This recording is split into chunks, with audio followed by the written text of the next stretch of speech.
আজ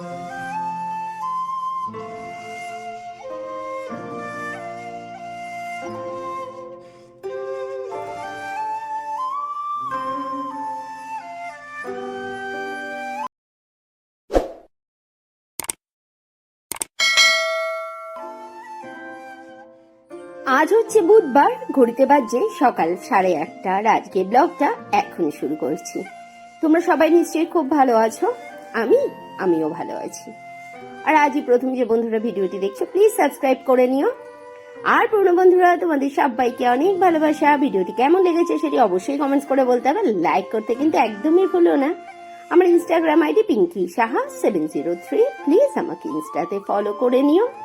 অ্যাবাউট আর ডেসক্রিপশনে আমার ইনস্টা লিংক পেয়ে যাবে। নিচের ঘরের কাজ ছেড়ে ওপরের ঘরে এসে জামা কাপড়গুলো লাগিয়ে দিয়েছি মেশিনে কাচার জন্য।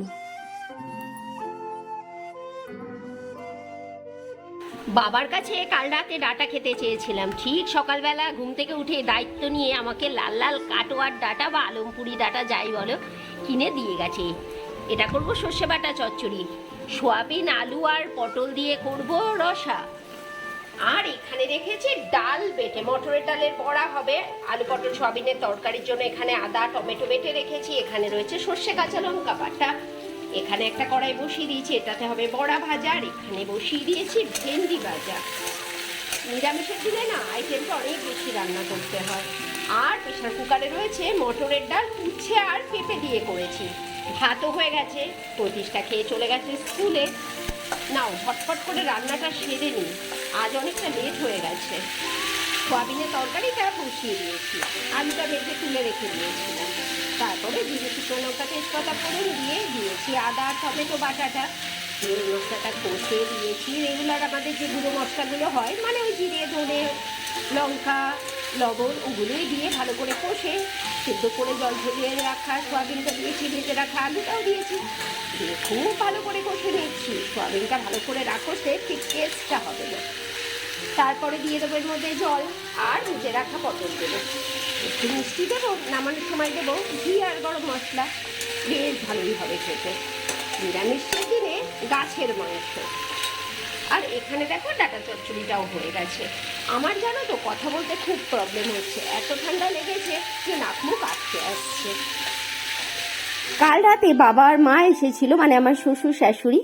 কথায় কথায় উঠেছে ডাটা চচ্চড়ির কথা। মানে মাকে জিজ্ঞেস করেছি, মা তুমি কি রান্না করেছো আজকে? তা মা অনেকগুলো আইটেমের মধ্যে বলেছিল ডাটা চচ্চড়ি। আমি তো এক ঝুড়ি অভিযোগ নিয়ে বাবা মায়ের সামনে বসে পড়লাম, বলেই দিলাম, বাবা জানো তোমার ছেলে ডাটা নিয়ে আসে না, চিচিঙ্গা নিয়ে আসে না, কাঁঠালের বীজও কিনে নিয়ে আসে না, কেননা এগুলো একদম পছন্দ করে না খেতে। আর মা শুনে বলছে, এই শ্বশুরমশাইকে বলছে, এই কালকে তুমি পিঙ্কিকে কটা ডাটা আর কাঁঠালের বীজ কিনে দিয়ে যেও তো। যথারীতি সকালবেলাতেই বাবা বাজারে গিয়ে আমাকে ফোন করছে, তোমার ডাটা লাগবে আর কি লাগবে বলো। আমি বললাম কাঁঠালের বীজ লাগবে যে। বলল, যা, বাড়িতে তো কটা কাঁঠালের বীজ রয়েছে, কিন্তু আমি তো অলরেডি বাজারে চলে এসেছি। ঠিক আছে, আমি আর বাড়ি যাব না, দেখি তোমার কাঁঠালের বীজ বাজারে পাওয়া যায় কিনা যায়। আর কিছু লাগবে কি তোমার? আনলাম না, ঘরে আর সব কিছুই আছে, তুমি আপাতত ওইগুলোই নিয়ে আসো। ব্যাস, বাবাও যথারীতি এক গাদা ডাটা আর কাঁঠালের বীজ নিয়ে এসে উপস্থিত। আমি তো খুব খুশি। সর্ষে বাটা চচ্চড়ি বহুত দিন খাইনি জানো তো।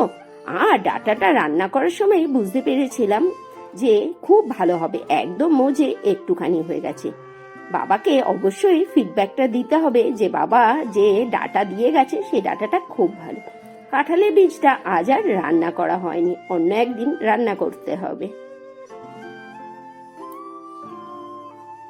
প্রতিষ্ঠা চলে গেছে স্কুলে সেই সকালবেলাতে, ছেলেরা যাবার কলেজ ছুটি। আর তোমাদের দাদা ভাই, সে তো নিজের কর্মস্থানে আগেই চলে গেছে, সেটা আর নতুন করে বলার কিছু নেই, তাকে তো প্রতিদিনই যেতে হবে। আর আমিও তোমাদের সাথে গল্প করতে করতে রান্না বান্না সেরে কিচেনটাও ক্লিন করে নিচ্ছি। প্রতিদিনই কিচেনের ফ্লোরে একটুখানি সার্ফ দিয়ে মুছে নিই, নইলে না তেল চিটচিটে হয়ে যায়। ও মা, জানো কি হয়েছে? স্নান করতে গেছি আর এদিকে আকাশের মুখ ভাঁড় করে ঝমঝম করে নেমে পড়েছে বৃষ্টি। কোনো রকমে স্নান করে বেরিয়ে জামা কাপড়গুলো তুলেছি, আর তুলে নিয়ে এখন নেড়ে দিচ্ছি এই ব্যালকনিতে। ব্যালকনিটা আমার হয়েছে খুব কাজের জায়গা, এখানেই আমার জামা কাপড় সব শুকিয়ে যায়। এখন তো আমি রাগ করে বেশিরভাগ সময় বাইরে জামা কাপড় নাড়ি না, ব্যালকনিতেই নাড়ি, এখানেই খুব ভালো শুকিয়ে যায়। আবার চলে এলাম দুপুরবেলাতে লাঞ্চ নিয়ে। এখন বাজে দুপুর 3:15। প্রতিষ্ঠা চলে এসেছে স্কুল থেকে, আর দেখে নাও আজকে লাঞ্চে কি কি রয়েছে। রয়েছে এখানে ভাত, ভেন্ডি ভাজা, আলু পটল সোয়াবিনের তরকারি, রয়েছে 2 রকমের বড়া, মাসি দিয়েছে কুমড়ো ফুলের বড়া, আর আমি করেছি মটর ডালের বড়া। আর সেই ডাটা চচ্চড়ি কাঁঠালের বীজ দিয়ে করেছি। আজ ডাটার সাথে কাঁঠালের বীজের যে চচ্চড়িটা হয়েছে, কাঁঠালের বীজগুলো দিয়েছে মাসি। আর রয়েছে এখানটায় পেঁপে আর উচ্ছে দিয়ে মটরের ডাল। জানো তো, পেঁপে দিয়ে আর উচ্ছে দিয়ে মটরের ডালটা আমি আমার দাদার বাড়িতে প্রথম খেয়েছিলাম, মানে বৌদি রান্না করেছিল, বেশ ভালো লেগেছিল খেতে। এখন আমিও বাড়িতে ট্রাই করি, বেশ ভালো লাগে। আর আবার এলাম রাত্রেবেলাতে, আর রাতের খাবারে সেই দুপুরের খাবারগুলোই রয়ে গেছে। আর এখন কেটে নিয়েছি আম, করে নিয়েছি পরোটা আর একটু সুজি। চলো এই দিয়ে এখন ডিনারটা করি, আর আজকের ব্লগটা এখানেই শেষ করছি। Tata, good night.